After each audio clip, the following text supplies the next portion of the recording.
Hi guys, and welcome to today's video. Today I'm going to be doing something that is a little bit different for me. It's going to be a couple of products I'm talking about, and it's going to be a bit of a first impressions wear test kind of thing. I tend to stay away from first impressions these days just because I like to use a product for about a week consistently to really get a feeling for what I like and what I don't like about it. I think first impressions, I actually really like watching them. I think they're good in terms of knowing how somebody reacts, and I think sometimes their reactions can be funny and finding out what they think of a product. But to actually know if it's a product I want to buy or not, I think a longer test before doing a review is good, just because opinions change. You find out how to use things. So yeah. Today I'm going to be talking about what I'm calling a drugstore duo. One is a product that is not new. This has been around for about 6 months or so, but it is the Wet n Wild Makeup Stick Megaglo Highlight. Finding these things in Canada for Wet n Wild takes a bit longer than finding them in the States. So this is pretty new to what I have seen in my drugstore, or I actually found this at the grocery store in the cosmetic section. What I also found from my Canadian friends out there is I finally found the Wet n Wild liquid lipsticks. And if you, like me, are looking for those, I found them in a Loblaws. No. Yes? No. I think in an independent. It was a Loblaws chain, but I found all of the liquid lipsticks there, as well as this Wet n Wild highlight stick. So since I've been doing some highlights but have never really tested sort of a cream kind of highlight, I thought let's try an inexpensive cream highlight from Wet n Wild, and this product is new. I was also able to, in the same store, again if you're in Canada, this was in a grocery store where I actually found this, is the COVERGIRL Melting Pout Gel Liquid Lipstick. To me, with this packaging and with this name, it seems pretty clear they're trying to go for a Too Faced melted liquid lipstick ripoff. I also have one of these in the Maybelline formula, which is the Color Jolt, which is kind of their take on it. But this was inexpensive, it is drugstore, and I thought it would be a good one to try. So I'm not going to do the usual talking about the companies because they're big cosmetics companies. It's not going to be that exciting. But I will tell you a little bit about each of these products as I apply them, and then we will go through the day and see how they last, so I can give you my opinion at the end. Let's start with the Megaglo Highlight Stick. This does not have a huge amount of claims for it. Basically, there are 4 Megaglo makeup stick products. You don't get different colors. There is a illuminator, a contour, a blush, and then the highlight. As far as I could tell, my store only had one shade, and I don't see different shades listed on the website, so I think this is the highlight makeup stick. It basically says that it's portable, which it is. It says that it is blendable. It says it is crease free, although I think that's more for some of their other products. And it says it's in a cream to powder format.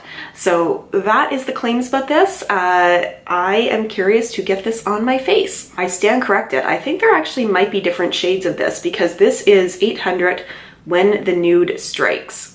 So this one looks very pinkish. It may be that there are other tones out there. Let me know. I'd be curious to know. It did not seem immediately obvious from the website that there were other colors. So let's get me all glowy. I tried, and I think I failed, to not powder the area I would put highlight on very much so that this would go on a little bit smoother, but let's see how it goes.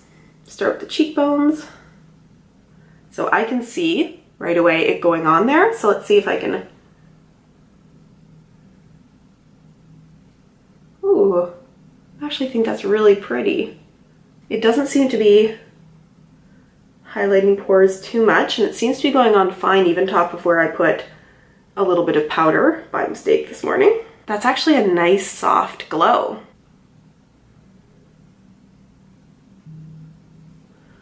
I do like that because it is a stick like this, you can kind of get it right where you want it. For me, highlight can be a little tricky sometimes. One of the places on my face where I have the most texture is right here. So it's a little frustrating that it gets highlighted when I put highlight on it, which is kind of what it's supposed to do, but there you go. Ready for the nose highlight? Woo. It's a very strong nose highlight. Yeah, I like it. That is a very nice, subtle, summery glow. And I say subtle, although I think you could really build this up if you wanted to. I'll do it and then blend it away.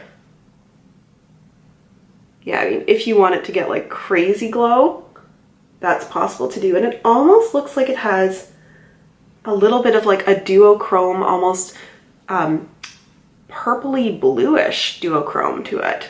Like it's not that natural glow necessarily, although the places where I used very little of it looks a lot more natural, but it almost looks like it has a little bit of an undertone of another color in here.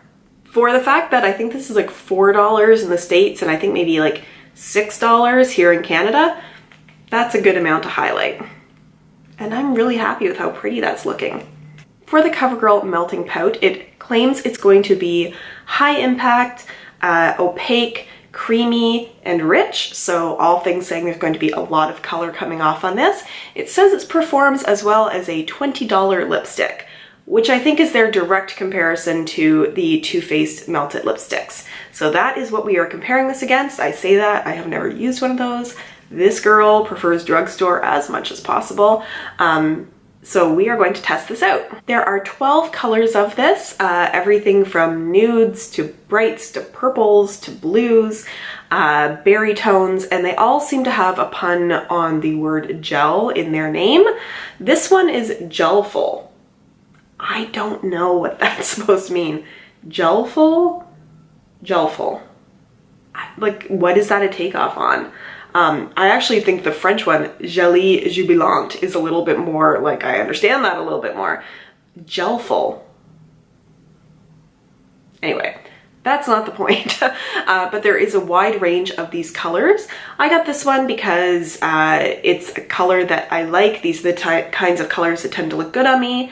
And if I'm going to spend my money on a product, I want it to be one that I am going to reach for and use. Now on the website, it says to prevent feathering, to go around with an anti-feathering pencil, I think one of their pencils, and then to apply this and then to blot any excess.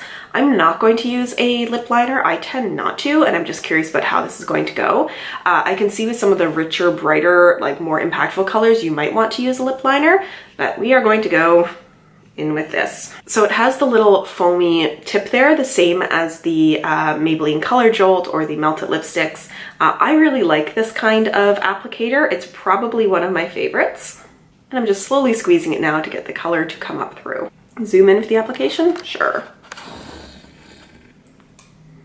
You can see the highlight more close too. Ooh. I don't have perfectly beautiful smooth lips, by the way. I have some lines in my lips. I tend to have dry lips and some sort of like, they're just not perfectly smooth. So I always look for formula that's not going to cling to dry places and is going to make my lips look really nice. It's more pink than I thought it was going to be. Clinging a little bit to some of my dry patches there. That's actually a lot more pink than I imagined it was going to be from the color on the tube. Doesn't the tube look a little bit more brownish, pinky nude? And this looks very bright pink to me. Not that that's a bad thing, good spring shade and all of that, but just not super true to color from the tube. So, I mean, it's a gel, it clings a little bit to some dry patches, but otherwise I think it's looking fine. It's a little hard to tell how opaque it was because it's not a super dark color where you'd see my lips peeking through that much, but I did have to go over it a couple of times. Like, it looks a little patchy, which isn't going to be bad with this color, but I do wonder about some of the darker or brighter colors.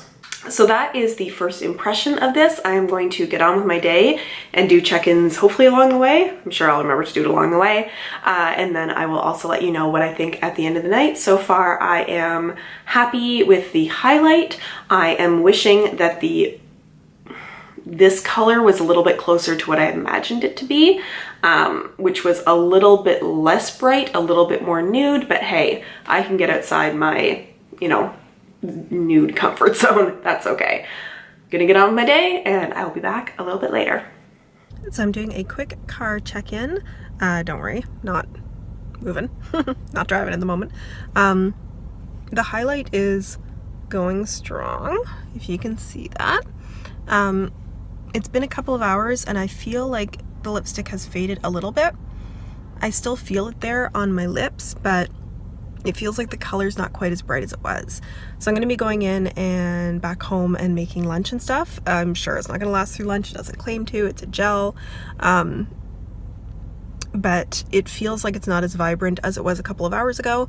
I've not had anything to drink, nothing to eat, like nothing. There should be no reason why it should be fading yet. So that's how it's doing so far. Let's see if I can get slightly better light. No. Wait, maybe there. Just, yeah, not super bright. It is after lunch. Lipstick is gone. Just gone. But most things are going to be, if they aren't long-lasting liquid lipsticks after a meal. I mean, there's no weird leftover color or anything.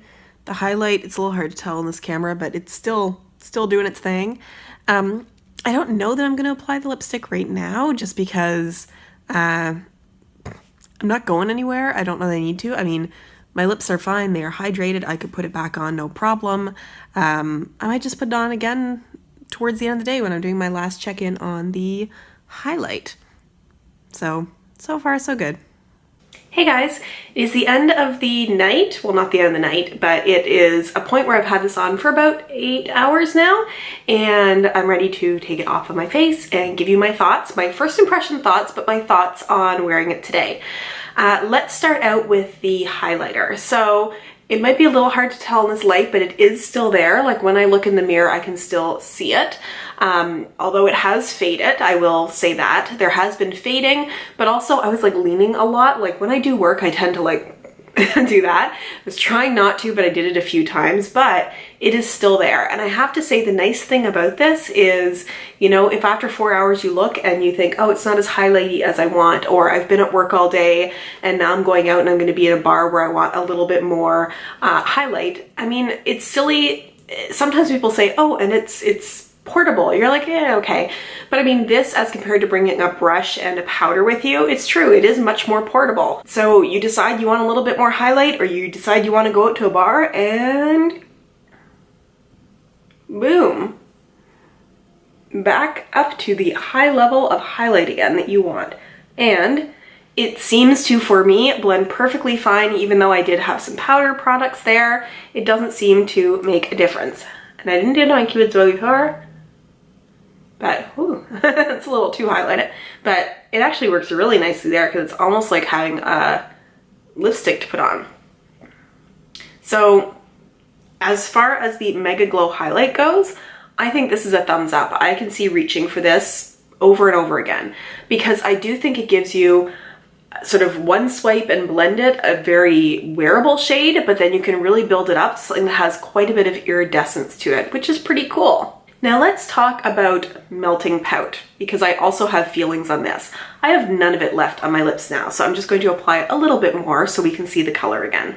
So here are my thoughts, and I'm going to have to preface this by saying that this is a first impression, and also that I just have this one color. So this is pretty much a review of this color and the formula in here, because as we know, sometimes in darker and brighter shades, the formula changes. But if the formula is consistent through all of these, I don't know. I really prefer the Color Jolt by Maybelline, and I will tell you why. This is a gel formula, and they are selling that front and center. Every word, every name of every color has the word gel in it.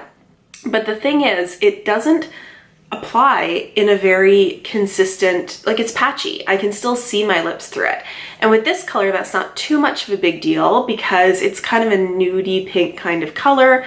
And also like, it is not the same as the package color. I have to say, this is a totally different color than I thought it was going to be. It came out a little bit more of coral pink than this, which looks like a pinky nude. But like I see my lip color through it. And if I see my lip color through it with this shade, I mean, it could be when they get into like the blues and the bright reds and all of that, that you don't see your lips through it, but it's just not sort of a consistent opaque color. And considering how much in the description of this, they kept saying that it was opaque and rich, I just don't see that. And I also think like this might be a good formula for, it almost feels a little bit more like a gloss, but with more color to it. And then I think, would I want this formula in like a blue? it really feels like it moves around. Like, they even talk about lining your lips ahead of time with, you know, a lip liner, anti-feathering lip liner. But it just feels like if I did this in a color that was very dark, it would be all over the place. And I don't think I would want that. So if you're looking for this sort of melted dupe for the melted lipsticks, I would look at the Color Jolts. I think it's a better formula than this, just based off of a first impression of one color of it. I just think it's patchy, it moves around, and as you saw during my first impression today, after 2 hours it had faded quite a bit, even when I had not had anything to drink or anything to eat. So it doesn't last super long. And I'm not somebody who usually hits a lipstick for not lasting long, because unless it is a long wearing ultra matte liquid lipstick thing, they usually don't. Like, I don't expect it to not be on the rim of my cup. I don't expect it to last through eating, but it did just fade a lot when I had done nothing to it so far. So I think that, I mean, I'm not going to reach for this as much as I reach for my Maybelline Color Jolt. I do think this ended up being a sort of surprise, a nice color for me. It looks very summery because it's that sort of pinkish, brighter color than I expected it to be. So it is a little bit unique in my collection, but just based off this first impression, I don't think I'm that jazzed on the formula, which is really too bad, because I thought this was going to be a winner based on how much I liked other formulas that also claim to be like this. Now, in doing the swatches that I did on my arm for this video, the melting pout looked completely opaque and creamy. So I'm wondering if it's just that because I have texture to my lips and dryness on my lips, that it's just not sitting that nicely. So it could be that the formula works very well if you have a perfectly smooth, plump, lovely set of lips with no wrinkles or dryness on them at all. Unfortunately, that's not me, so I'm always looking for products that work and help to conceal some of the dryness instead of accentuating it. So that is my review for today. It's a thumbs up on the Wet n Wild and a on the Melting Pout. Let me know if you have tried this, especially if you've tried darker colors. Let me know other reviews that people have done. I try not to watch reviews before I do my own, just so that I'm not biased, although I might go and search some of them out now just to see. And if you liked this, please consider giving it a thumbs up. If you have not subscribed to me but would like to, click on my face, which is appearing probably right about here. And if you'd like to watch one of my older reviews, I will link one of them right here. Thank you so much for joining me today, and I look forward to seeing you in my next video. Bye!